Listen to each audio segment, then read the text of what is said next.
Olá, gente, sejam muito bem-vindos a esse canal, o canal do Cérebro e Comportamento.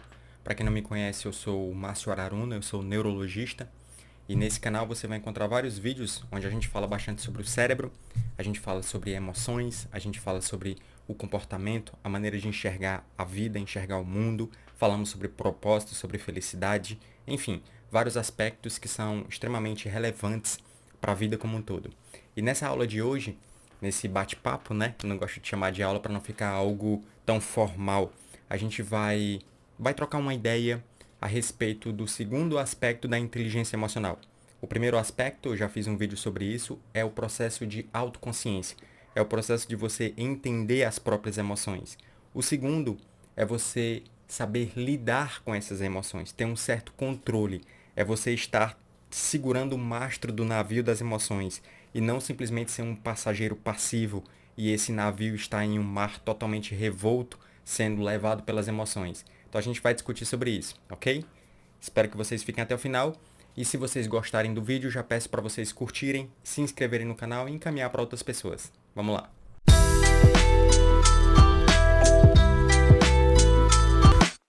Bom, como a gente viu, um psicólogo, na verdade dois psicólogos, né? O Peter Salovey e o... Como é o nome dele, meu Deus? Da Universidade do Michigan, é o John Mayer.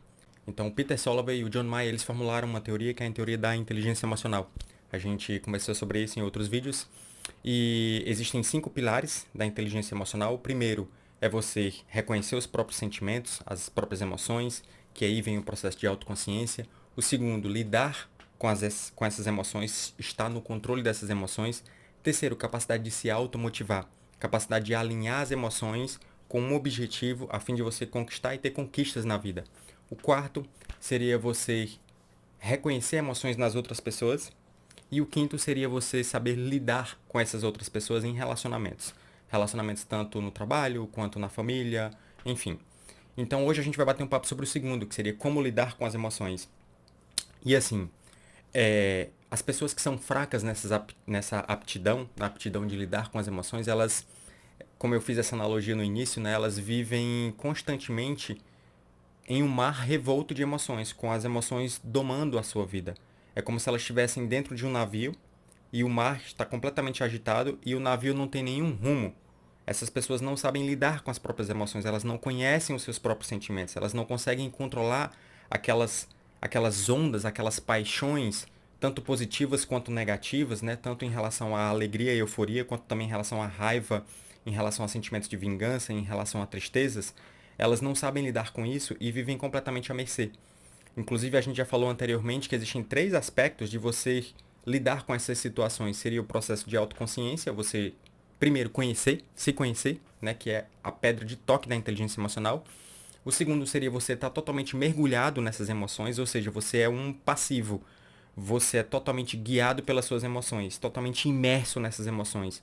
E o terceiro seria as pessoas que são resignadas, que elas até têm uma certa autoconsciência do que está acontecendo, mas elas têm um deixa rolar, elas não têm aquele movimento que vem com a autoconsciência, que é, além de você reconhecer, entender o que está se passando na mente, entender as emoções, você ter aquele movimento que vem em paralelo de você querer mudar esse estado. Inclusive, olha só, o projeto do nosso cérebro, ele demonstra que muitas vezes a gente tem pouco ou até nenhum controle sobre as nossas emoções no momento em que ela vai aparecer. A gente não tem controle sobre quando uma emoção vai aparecer, qual a intensidade que essa emoção vai aparecer. Eu não tenho controle sobre quando eu vou ser arrebatado por uma emoção. Só que a gente tem sim a capacidade de controlar a intensidade dessa emoção, e a gente tem o poder também de controlar o tempo de duração desse, dessa sensação arrebatadora, né? Quando a gente é tomado por essa emoção, tanto positiva quanto negativa. Então, apesar da gente não ter controle sobre qual a emoção que vai aparecer, ou sobre quando que ela vai aparecer, sobre qual e sobre quando, a gente consegue ter controle sobre o quanto, a intensidade e a duração. Perfeito? E, inclusive, desde quando o homem é homem, né? Desde os tempos mais remotos, se a gente for lá para a Grécia Antiga, Platão, ele já falava, né, que a capacidade de você ter um autocontrole você conseguir suportar o turbilhão emocional, isso era considerado uma virtude. Isso era uma virtude para os filósofos gregos. Para a igreja cristã e para a era romana, né? Isso eles chamaram isso de temperança. Uma temperança cristã, ou seja, você ter aquela capacidade de autocontrole, você ser manso, você conseguir controlar o turbilhão emocional, né? Que é algo puramente humano. Então, o objetivo de você saber lidar com as emoções não é você suprimir as emoções. Isso é algo que é importante da gente falar. É você buscar um equilíbrio. As emoções, todas elas têm um papel, incluindo as emoções ruins. O mais importante, como eu já falei em outros vídeos, é você ter a capacidade de autoconsciência, de você entender por que a emoção surge, entender por que esse gatilho é deflagrado. E você saber lidar com essas emoções já é o segundo degrau da inteligência emocional, que é o que a gente vai discutir hoje. Se você for parar para pensar, gente, a todo instante, o nosso cérebro ele nunca para de pensar, né? A gente não para, tá sempre funcionando o cérebro. Inclusive durante o sono, o cérebro tá funcionando. Então, apesar da gente ter, paralelo a esse murmúrio de pensamentos, né, existe um constante zumbido emocional. Existe um constante zumbido de emoções que está ali a todo instante dando um plano de fundo colorido sobre o nosso sentir, o nosso viver. É o que dá o colorido afetivo à vida. Então, tanto os sentimentos bons quanto os sentimentos ruins, existem aspectos que a gente pode trazer para a gente de aspectos positivos. Tanto quando a coisa está muito boa, tanto também quando a coisa está muito ruim. Se a gente tenta abafar totalmente as emoções, ficar totalmente sem emoções, a gente vira uma pessoa embotado e frio. E se a gente vai para o outro polo e é totalmente guiado pelas emoções, aí a gente começa a entrar já em transtornos. Tanto transtornos de ansiedade quanto transtornos de humor, como por exemplo os transtornos depressivos. Então a gente vai falar hoje sobre três aspectos, três sentimentos, que são sentimentos dominantes, vamos dizer assim, né? A raiva, a gente vai falar sobre as preocupações, a ansiedade, o medo, e a gente também vai falar sobre a melancolia e a tristeza. Tá? Então, esses três pilares, raiva, ansiedade e tristeza. De cada uma delas existe uma subdivisão, né? De cada um desses sentimentos primários, como o ser humano ele é altamente complexo, se subdivide sentimentos, emoções, como por exemplo, na raiva existe também o sentimento de vingança, na tristeza existe o sentimento de desespero, da ansiedade existe o sentimento de catastrofização, existe o sentimento de super pânico.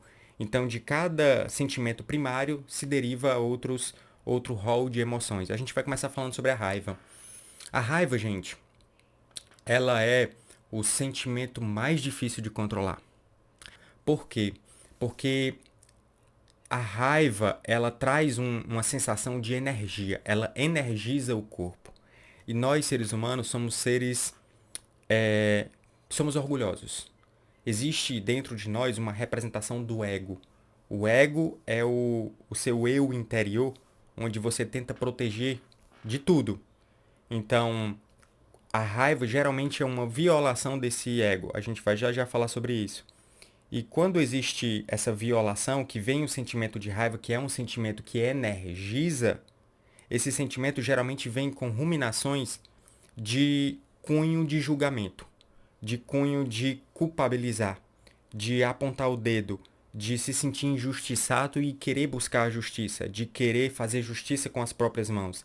Então, geralmente, o pensamento que vem junto com a emoção, a raiva, ela é produzida lá pelo sistema límbico, né? A área do cérebro que processa as emoções. Só que isso, ele energiza todo o cérebro e a região da razão, o lobo pré-frontal lá da razão, ele vai começar a gerar pensamentos que são pensamentos mais de ruminações relacionados com essa tentativa de fazer a justiça. É como se você quisesse, para você aplacar aquela raiva, você tivesse que fazer a justiça acontecer para essa raiva ir embora. Ou seja, culturalmente existe um movimento como se a gente tivesse que dar vazão à raiva. A gente tem que dar vazão à raiva quando a raiva vem. Só que eu vou falar bastante de uma psicóloga chamada Diana Tisse. Essa psicóloga, a doutora Diana Tisse, ela é uma psicóloga da Case Western Reserve University, lá nos Estados Unidos. Ela tem um estudo dela bem famoso, onde ela avaliou mais de 400 homens e mulheres e ela buscou entender as estratégias que essas pessoas, pessoas comuns, elas faziam para poder se livrar das emoções, para poder conter as emoções, para poder trazer um proveito. Ou seja, qual é a maneira que as pessoas lidam com as emoções? E ela trouxe várias estratégias, incluindo as estratégias que são mais eficazes. E ela viu que a estratégia menos eficaz é exatamente a pessoa dar vazão à raiva. É você deixar a raiva fluir. E olha só que interessante, ó. Quando uma pessoa está triste, geralmente, quando alguém vai consolar essa pessoa, a primeira frase que a pessoa te fala é o quê? Fica assim, não. Pensa em coisas boas. Ou seja, a outra pessoa, em geral, já traz um pensamento para você controlar. Não fique assim, pense em outras coisas. Só que quando é na raiva, geralmente o que é que acontece? A pessoa que está com raiva, ela quando vai conversar com outra pessoa, ela geralmente ela busca um aliado para poder estar ao lado dela, para poder dar, como é que eu posso dizer? Dar, qual é a palavra? É, é como se dissesse que a pessoa está certa, né? Dá um aspecto positivo de que não, sim, você está certo, ele está errado. Então, geralmente a pessoa busca um aliado e esse aliado, ele acaba se contaminando com essa raiva e acaba alimentando essa fogueira da raiva. Entende? Então, por isso que a raiva, ela é um sentimento difícil de controlar. Porque geralmente existe um monólogo interior, existe um monólogo de pensamentos que ficam tentando dar vazão a esse sentimento, ficam alimentando esse sentimento. Essas ruminações do pensamento, eles ficam alimentando a fogueira límbica, a fogueira da raiva que foi produzida lá pelo cérebro límbico a se auto-perpetuar, entende? E diferente da tristeza, né, que geralmente as pessoas pedem para você se controlar e tudo para você pensar em outra coisa, na raiva, geralmente quando a pessoa age de uma maneira errada, o que é que ela fala? Eu agi de maneira descontrolada, eu não consegui me controlar, eu agi por impulso. Então é como se isso fosse justificável. Eu tive uma super raiva, agir e é mais fácil as pessoas entenderem, porque é como se a raiva tivesse arrebatado aquela pessoa e ela não teve capacidade de controlar. Por quê? Porque o que está no inconsciente de todo mundo é como se a raiva ela fosse algo difícil de controlar. É como se fosse algo que a gente tivesse que dar vazão a essa raiva. Só que na verdade, a melhor maneira de você controlar essa raiva, a gente vai já ver aqui, daqui a pouquinho, é exatamente você combater esses pensamentos. Ao invés de você ter um pensamento de julgamento e de condenação, você tem um pensamento de piedade e de perdão. É você ver as coisas de outro modo. Por exemplo, imagina que você está no trânsito e alguém, pá, corta você. Ao invés de você, filha da... e falar um palavrão e ficar irritado, você pode pensar da seguinte maneira: poxa, esse cara deve estar tendo um dia ruim, vou orar por ele. Ou então, poxa, esse cara pode estar numa emergência, esse cara pode estar muito endividado, pode ter brigado com a esposa e pode estar com os sentimentos bem aflorados e acabou justificando ele dirigir dessa maneira. Então, quando você olha por outro ângulo, ao invés de você ter aquele olhar que você alimenta a fogueira da raiva com sentimentos de julgamento, com sentimentos de como se você fosse o correto e ele fosse o errado, então ele tem que pagar, ou seja, estou dando vazão à raiva. Você tem um sentimento mais de piedade, um olhar mais de piedade e de perdão, que foi assim que nosso grande mestre nos ensinou, não é? Existe um outro psicólogo chamado Dolph Zillman, eu já fiz inclusive um vídeo sobre essa teoria dele, que é um psicólogo da Universidade do Alabama, e ele lá nos Estados Unidos, e ele estudou a raiva e ele viu que a raiva ela equivale àquela raiz. Não tem aquela história do lutar ou fugir? Quando a gente está diante de alguma coisa e dá aquela descarga de adrenalina, é como se o nosso cérebro ele tivesse nos dando duas opções: ou você vai enfrentar o problema ou você vai fugir.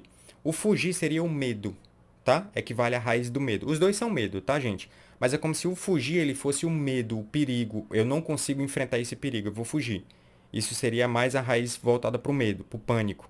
E a raiz do enfrentar o problema seria a raiz do lutar. Então a raiva, ele é o sentimento que vem daquela raiz do lutar ou fugir, e ele equivale à parte do lutar. Por que eu estou falando isso? Porque existe uma reação fisiológica no nosso organismo, todo mundo sabe disso, de descarga de adrenalina. Essa descarga de adrenalina, ela coloca o nosso corpo de prontidão quando a gente está diante de ameaças. E essa prontidão seria tanto para a gente poder ter capacidade ou de fugir do perigo ou de enfrentar o perigo. E o que equivale a isso? Equivale a uma ativação do sistema simpático, E isso equivale a várias ondas que vão acontecer no nosso organismo, que eu vou já explicar aqui como é que acontece. Então, o disparador universal da raiva é exatamente a sensação de perigo. E o Dolph Zillmer ele caracterizou duas ondas límbicas que elas se auto-perpetuam na raiva e elas acabam gerando um feedback positivo, um feedback de autoestimulação, que vai crescendo como se fosse uma bola de neve. E nesse crescimento contínuo e em espiral, a nossa razão ela vai perdendo cada vez menos o poder de tomar as rédeas da nossa emoção. Então olha só como acontece. O disparador universal da raiva geralmente é o quê? Uma sensação de estar em perigo. Só que no mundo moderno, esse perigo não é um perigo à vida. Em geral, não é um perigo à vida. Em geral, muito mais frequente, é uma ameaça ao nosso ego. Lembra que eu falei do ego há pouco tempo? Ou porque você se sentiu humilhado, ou porque a pessoa olhou para você com esquiva e você se sentiu inibido e aquilo lhe dá uma sensação de raiva, de injustiça. Então, geralmente, é uma ameaça ao seu ego interior. Percebam que bem do ladinho da raiva existe o orgulho. Existe a sensação de como se você tivesse sido afetado de alguma maneira e aquilo te dá uma inclinação para fazer justiça. E aí vem toda essa energia, essa coisa energizante que é esse sentimento de raiva. E como é que funciona no corpo em relação à parte fisiológica? Funciona assim. No momento em que você tem um gatilho que dispara essa sequência de raivas, a primeira coisa que acontece é uma descarga de adrenalina, que isso dura minutos, tá? Então essa descarga de adrenalina é pelo sistema simpático.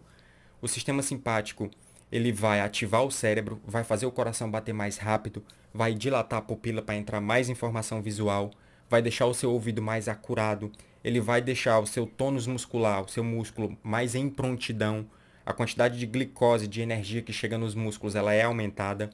Ele coloca o seu corpo em prontidão para poder enfrentar o problema, certo? Essa é a primeira onda.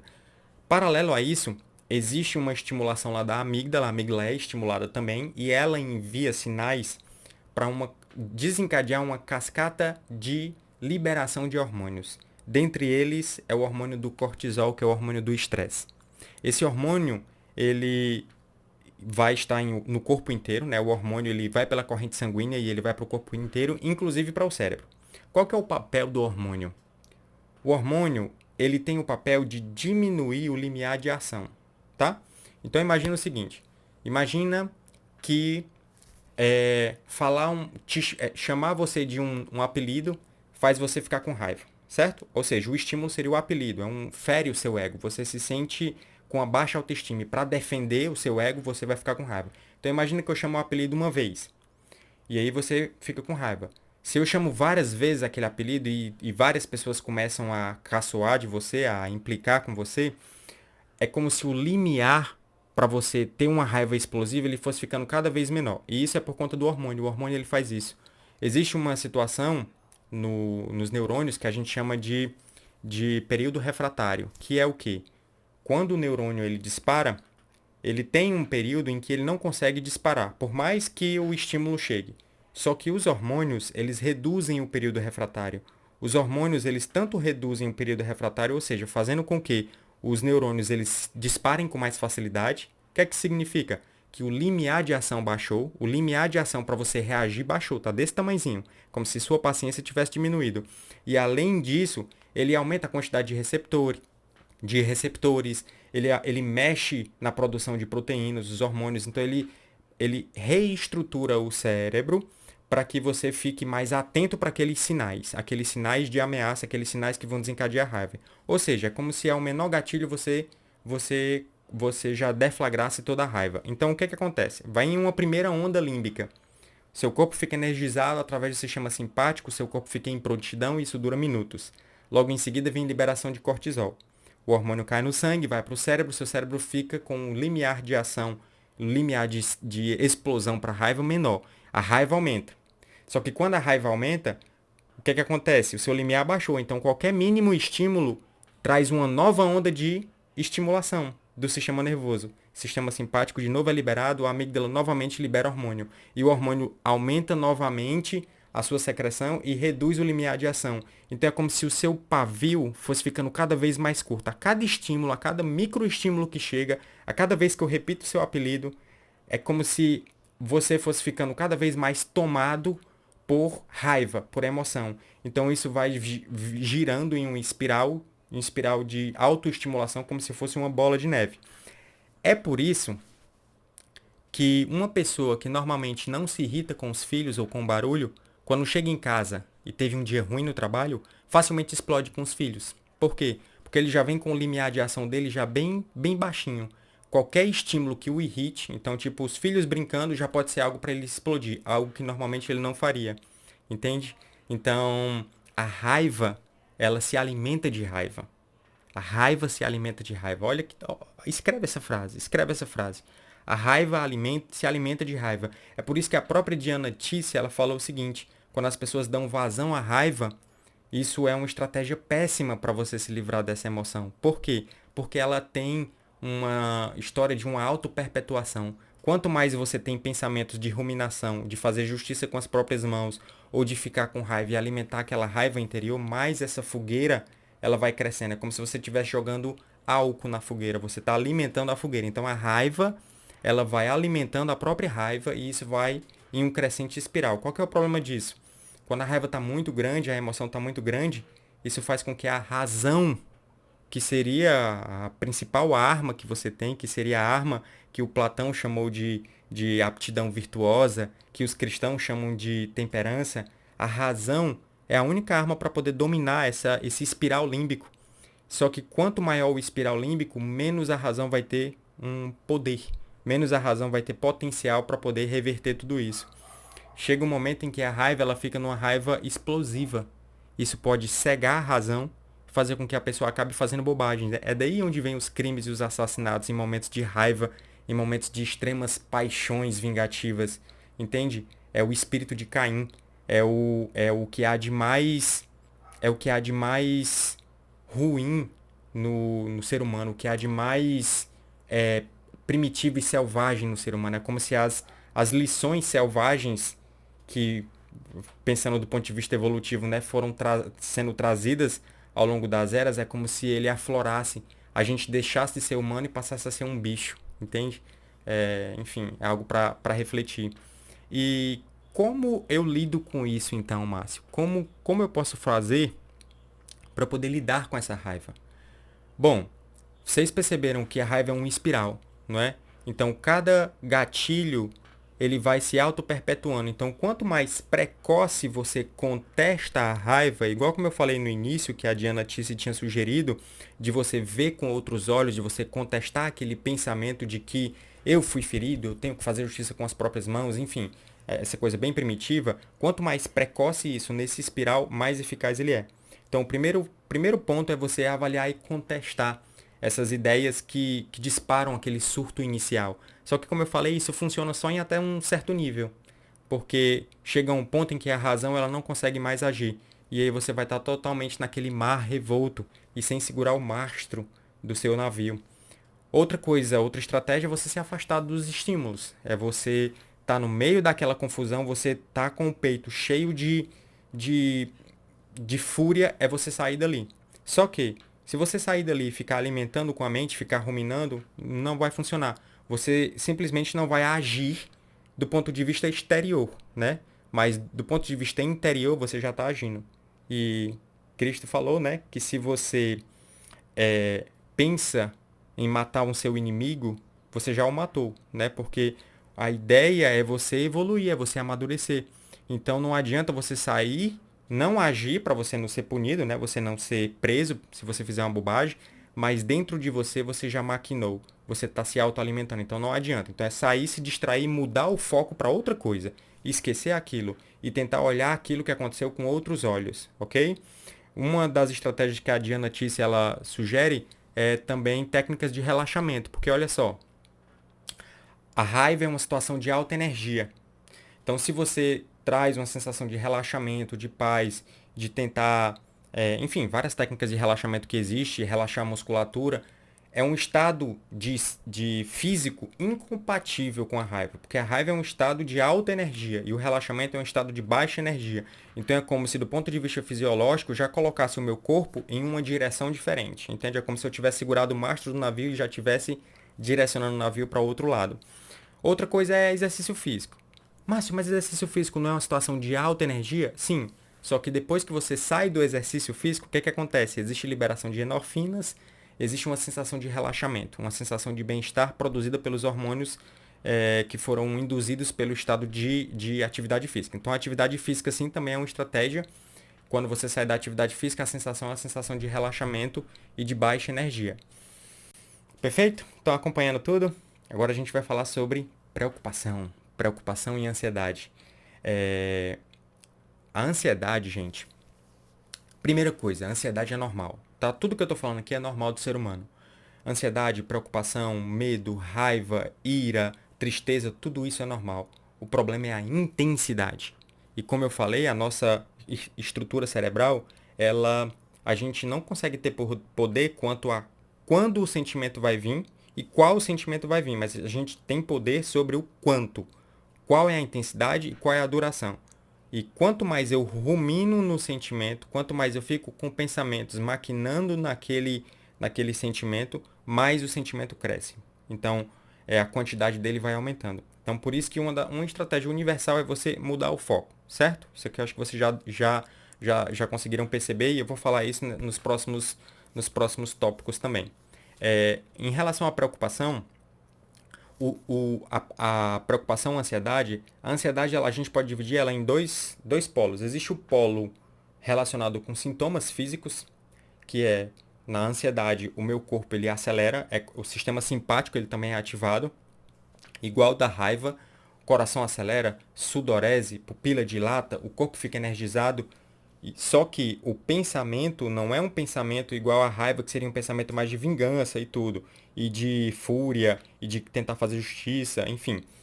Aqui são preocupações. Então, existe um núcleo relacionado com a parte de sintomas físicos e existe um núcleo relacionado com pensamentos e ruminações. E na ansiedade, esse núcleo a gente chama de preocupação. Então, preocupação é você ficar ruminando pensamentos ao redor de algo que não aconteceu. É como se a preocupação ela fosse algo inerente ao ser humano, onde a gente vem com esse pacotinho de esse programinha, né, no nosso cérebro, como se fosse um software, onde ele teria o aspecto positivo, que é o que? É você se antecipar a um problema. Você se antecipa a um problema, se antecipa a algo que pode acontecer, gera uma solução positiva e age para que o problema não apareça. Isso é algo absolutamente vantajoso. O que é que não é vantajoso? O que é ruim? É quando essa preocupação ela fica em uma intensidade muito acima do normal e gera pensamentos, ruminações, mas não gera soluções positivas. Você acaba tendo pensamentos que não tem a menor possibilidade de acontecer e isso gera um sofrimento interno como se aquilo tivesse acontecido ou como se aquilo fosse acontecer. É um pensamento catastrófico, de catastrofização. E isso é algo ruim, porque é um sentimento negativo, entende? E é um sentimento que a gente vai ver que é o seguinte, dependendo da intensidade, ele solapa tanto a nossa razão. Lembram? Quanto maior a emoção, menos a razão, menos o cérebro, o córtex pré-frontal, ele tem funcionamento pleno. Então, mais ele funciona cada vez pior. Então, se você for domado por essas emoções, acaba sendo uma emoção burra. Acaba sendo uma emoção que só traz sofrimento e traz aspectos mais negativos. Existe um psicólogo, eu vou citar outro psicólogo aqui, que é o chamado Thomas Borchgrevink. Esse psicólogo ele é da Universidade do Estado da Pensilvânia. E ele estudou a preocupação. Ele estudou esse núcleo de pensamentos que a gente chama de preocupações. E ele viu o seguinte, existem intensidades, né? Existe a preocupação absolutamente normal, que traz aspectos positivos, como eu falei. Existe a preocupação que ela está um pouquinho acima do normal, onde é uma preocupação onde não virou ainda algo, um transtorno, mas é algo que já está começando a trazer mais aspectos negativos do que positivos. Existe um pouquinho pior, que seria uma preocupação já mais crônica, que começa a beirar um sequestro emocional, que é como se fosse um sequestro emocional crônico. A pessoa está sempre com a emoção acima da razão. A razão praticamente não está mais funcionando. Só que ela ainda não está tendo sofrimento emocional ou tanto prejuízo funcional a ponto de virar um transtorno. E por último, seria um transtorno psiquiátrico ansioso. Então, o Thomas Barkovec, ele estudou isso e ele, do ponto de vista psicanalítico, ele percebeu que a preocupação, esse pensamento de preocupação, ele acaba sendo algo que tem um aspecto de reforço positivo. O que é isso? É quando você faz algo e aquilo tem uma vantagem para você e o seu cérebro intuitivamente ele começa a repetir aquilo. Exemplo bem simples. Comi sorvete, gostei do sorvete, vou comer de novo amanhã porque eu gostei. E depois da manhã porque eu gostei. Ou seja, foi um reforço positivo. Agora, botei o dedo na tomada, não gostei, senti o choque, então não vou mais colocar. Foi um reforço negativo. Então a preocupação, olha que interessante, ela funciona como um reforço positivo. Como assim, Márcio? Não estou entendendo. Do ponto de vista de intensidade, vamos falar de uma preocupação que está um pouquinho acima do normal. Aquela pessoa que ela já tem uma personalidade de sempre se preocupar, é como se a preocupação ela funcionasse como se fosse um amuleto. É como se fosse algo mais mágico, místico, que faz com que não aconteça coisas ruins na vida dela. Então, pelo fato de ela ser uma pessoa que tem muitas precauções de enxergar, de ficar atenta, é como se a vida dela ela não fosse assaltada, porque ela não é lesada, entre aspas, sabe? É como se ela acabasse reforçando esse aspecto da personalidade dela de preocupação. Então, a preocupação acabaria sendo algo que é uma preocupação mais simples, né? Que traria um reforço positivo. Ou seja, vou sair para os locais. Aí tem uma pessoa super relaxada do meu lado, que está falando no celular na rua, tranquila, e a outra que é mais preocupada já está atenta e tipo assim, se auto-vangloria, inclusive, às vezes eu nunca fui assaltado, porque eu não sou lesado, eu fico atento e tudo, então é como se a preocupação fosse algo positivo, beleza? Pronto. Só que existe, quando a preocupação está um pouco mais intensa, a coisa começa a ganhar corpo. E olha só, lembra que eu falei para vocês que a preocupação ela são dois núcleos, né? Tanto o cognitivo do pensar, ruminar, e existe o físico do sentir, né? Sudorese, tremor, enfim.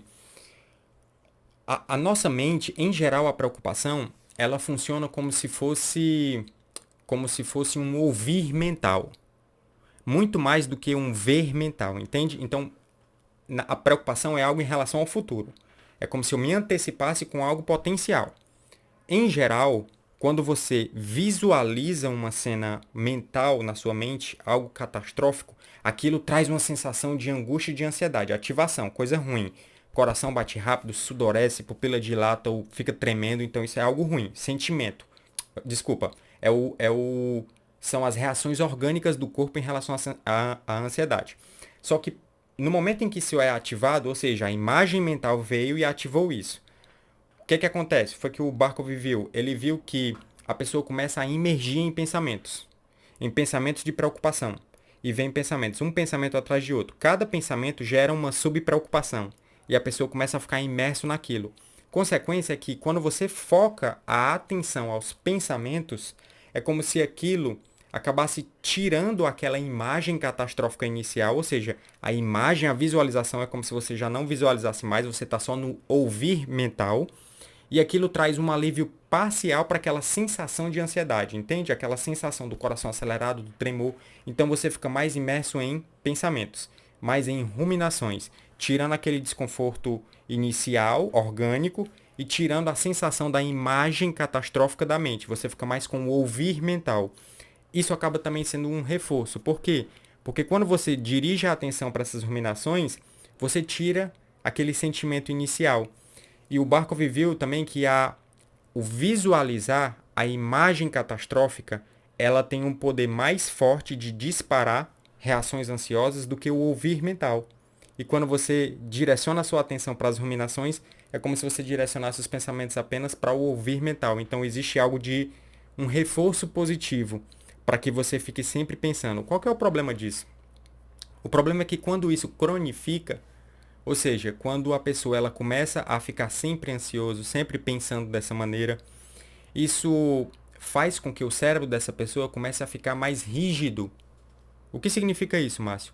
ele perde a capacidade de criatividade, ele perde a capacidade de pensar em alternativas, ele perde a capacidade de reagir de maneiras diferentes em contextos diferentes. É como se o contexto fosse sempre um contexto preocupado, um contexto sempre catastrófico. Geralmente vai dar ruim, as coisas vão dar errada. Então acaba vindo pensamentos mais negativos, pensamentos de perigo iminente. E isso solapa a razão. Solapa a razão, solapa a criatividade, solapa o que há de mais belo dentro do nosso espírito, né? Que seria essa capacidade de criatividade, de abstrair, de você ter a flexibilidade, ou seja, de você reagir de maneira diferente em cada situação. É isso que nos traz a capacidade de ser humano, do humano ser diferente de uma máquina, por exemplo. Uma máquina, a gente está vendo aí a inteligência artificial crescendo cada vez mais, a máquina, ela nunca vai ter a capacidade de olhar para o futuro, ela sempre vai olhar para o passado. Entende? Por quê? Porque a máquina, ela se alimenta do que eu coloco para ela, do que eu dou de informação para ela. Ela se alimenta das informações que está na internet. Mas eu preciso colocar informações novas lá, porque senão nunca vai ter uma informação nova. Sempre ela vai estar olhando para o passado, ela nunca vai olhar para o futuro. O que é que faz a gente quebrar essa barreira e ir para o futuro? É a imaginação. Um dia alguém imaginou que era possível voar, e aí criou-se o avião. Um dia alguém imaginou que era possível colocar um motor, colocar uma tração em rodas e dirigir ao invés de estar montado em cavalo. E aí veio o carro. Então é a imaginação do ser humano, a abstração do ser humano é o que há de mais belo no ser humano, essa criatividade. E é isso que faz a gente quebrar essa barreira em direção ao futuro, em direção a novos ares, em direção ao desconhecido, em direção ao caos. A ansiedade e preocupação, ela deixa o cérebro rígido, porque você fica alimentando sempre aquela rede neural de preocupações e pensamentos catastróficos. Você para de ter a capacidade de pensar de uma forma diferente. Entende? Então solapa a flexibilidade, solapa a criatividade. E essa rigidez, ela inclusive, ela acaba se manifestando com o próprio conteúdo do pensamento. É como se a pessoa tivesse sempre pensando, repetindo nas mesmas ideias, sempre com aquela murmuração, aquela ruminação. E isso acaba sendo ruim, porque em termos do cérebro, né, como eu falei, é como se você fortalecesse o cérebro límbico e você enfraquecesse o cérebro racional. Aquele equilíbrio que é interessante de haver entre razão e emoção, ele fica totalmente virado para o lado da emoção, tá? Então isso é algo que não é interessante, não é interessante. E como lidar, né, com a ansiedade, como lidar com essas preocupações? O primeiro é realmente você contestar os pensamentos assim que ele aparece, você tentar ter um olhar diferente, não olhar de maneira catastrófica. E também outra estratégia interessante seria a estratégia da distração. No momento em que venham os pensamentos, além de você tentar pensar, combater esses pensamentos, você tem um processo de distração, de pensar em outras coisas. Principalmente quando a pessoa sabe que aqueles pensamentos são pensamentos que são irracionais. E geralmente, quem tem uma ansiedade, que é um transtorno, que a pessoa realmente tem muita dificuldade, é realmente um transtorno psiquiátrico, a pessoa geralmente entende e tem a percepção de que os pensamentos não fazem o menor sentido. Ela sabe que o pensamento é um pensamento irracional, um pensamento que nunca iria acontecer. Então você tem que começar a assumir o mastro do navio, fazer com que a razão segure o leme e comece a contestar esses pensamentos para fortalecer outras redes neurais, entende? Ao invés de ficar rígido. Bom, muito conteúdo, né? Vamos falar agora sobre a última das emoções primitivas, né?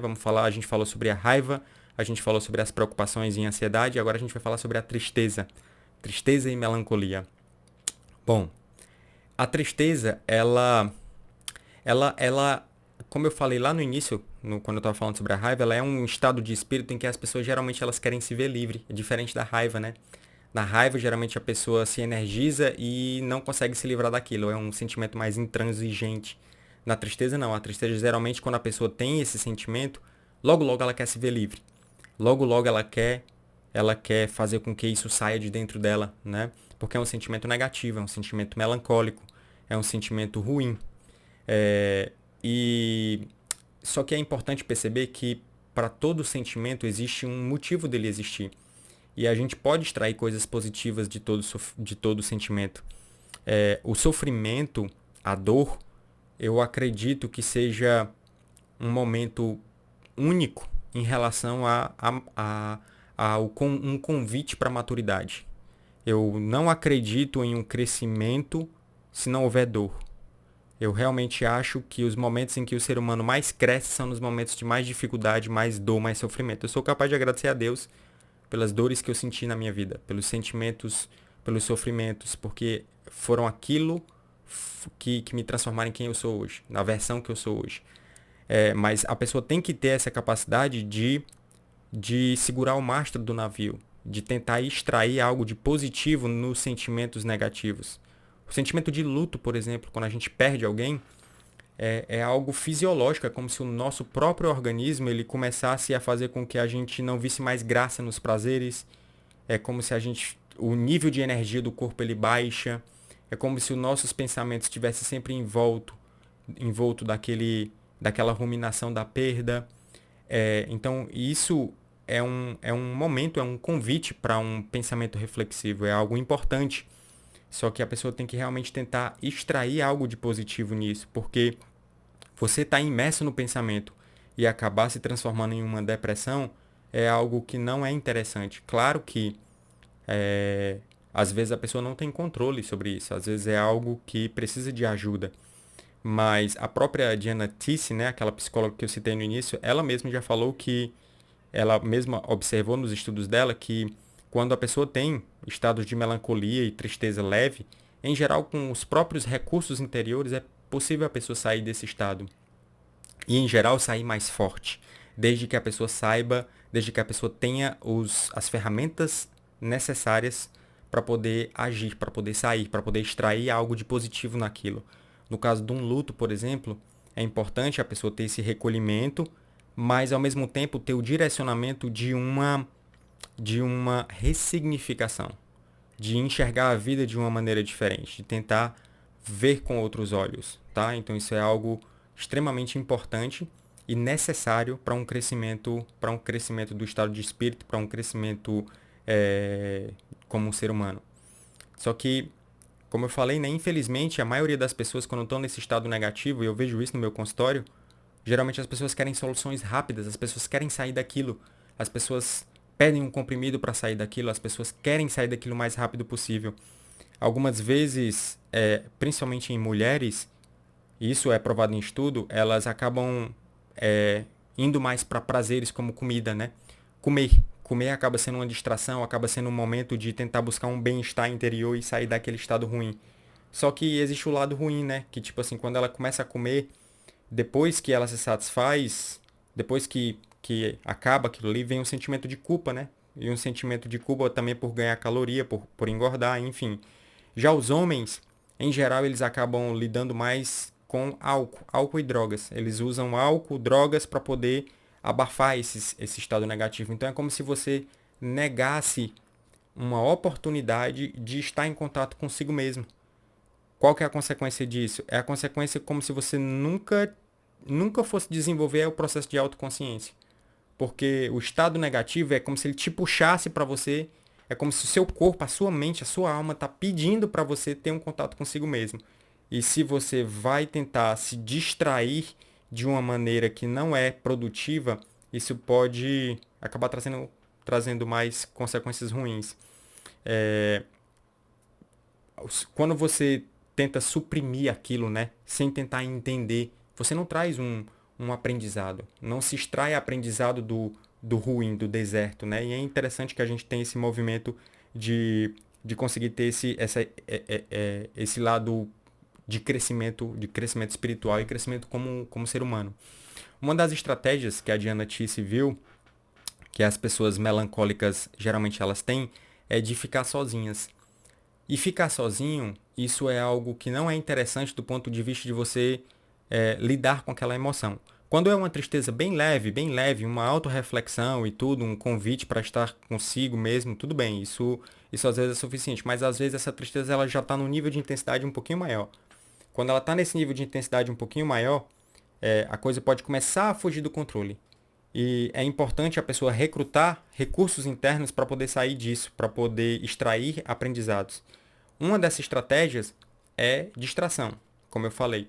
O ficar sozinho não é uma boa estratégia, porque gera um sentimento de solidão e a pessoa fica imersos em ruminações, a pessoa fica sempre ruminando com algo negativo.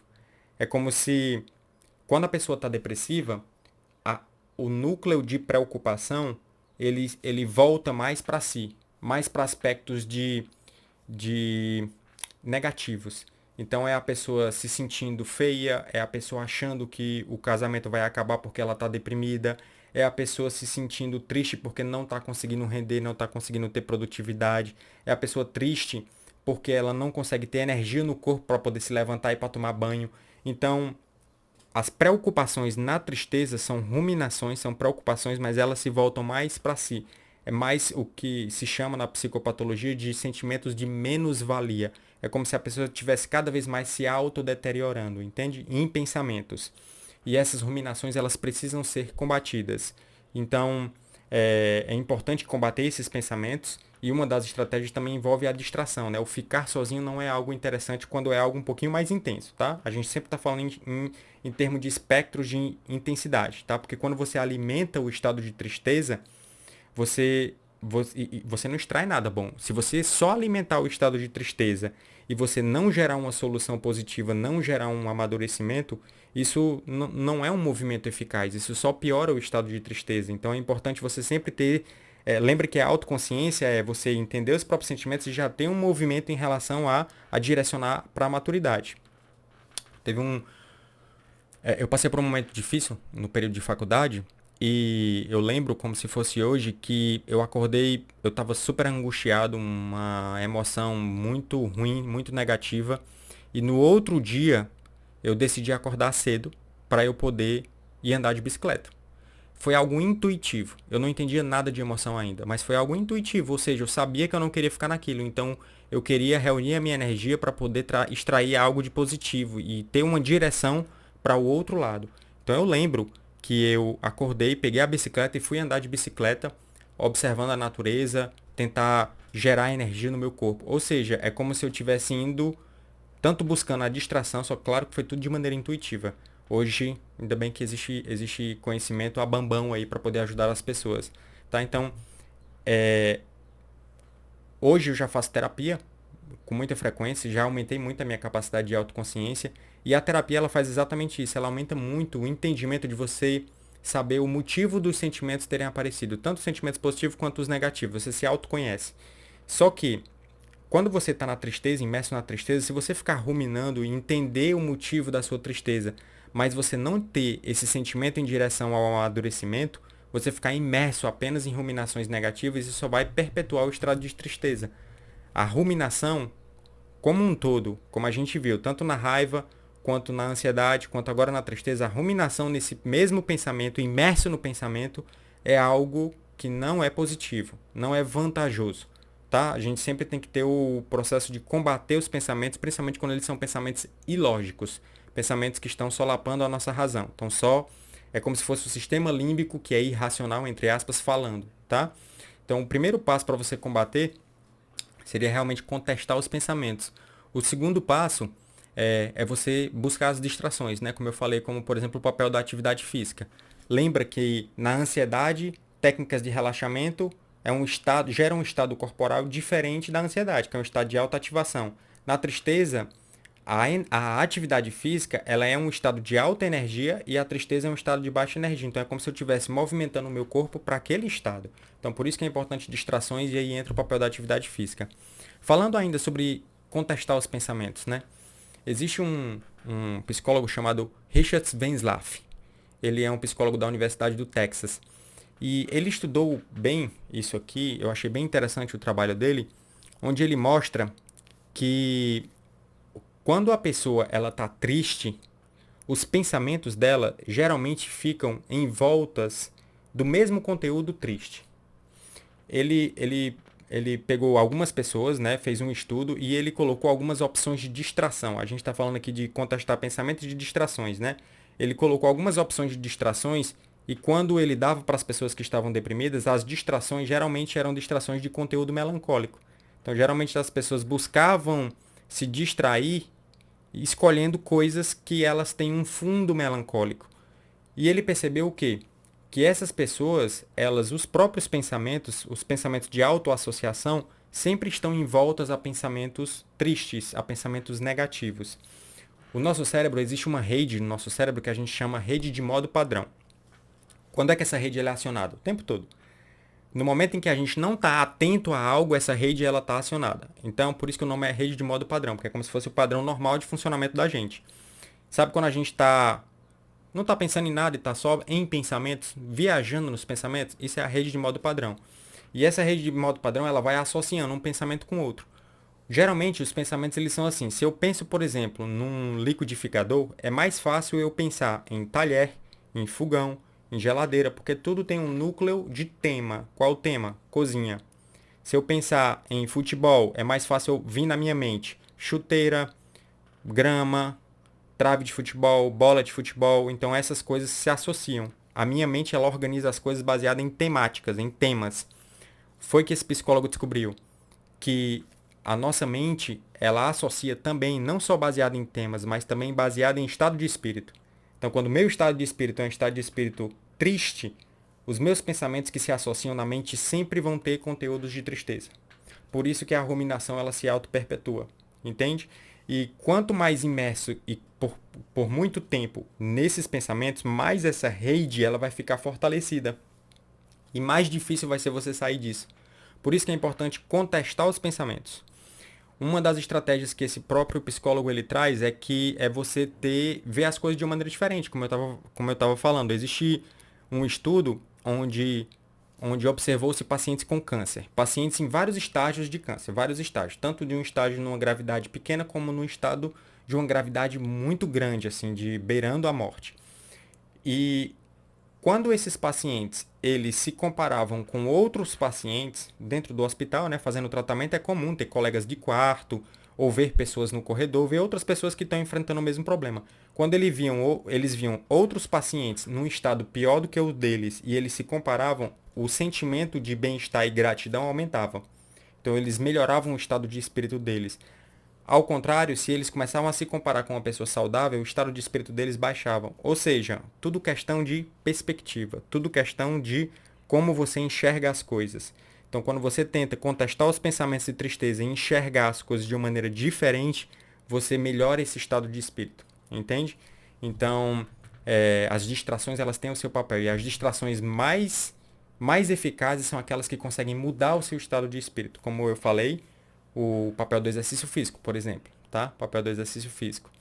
Uma outra estratégia que a Diana Tisse ela traz numa pessoa que está triste, melancólica, é ela trilhar pequenos sucessos diários. Por exemplo, uma pessoa que está sempre no sofá, triste, melancólica, sem energia, ela trilhar o seguinte: eu vou traçar a meta. Hoje pela manhã eu vou lavar 2 pratos.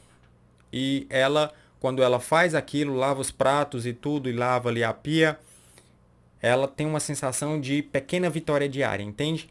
No outro dia pode traçar uma meta, por exemplo, eu vou me arrumar. Eu vou conseguir tomar banho, quando é uma depressão mais pesada, né? Eu vou conseguir tomar banho. Ou seja, é você traçar pequenas, pequenos pontos de sucesso, pequenas metas atingíveis diariamente. E se comparar consigo mesmo.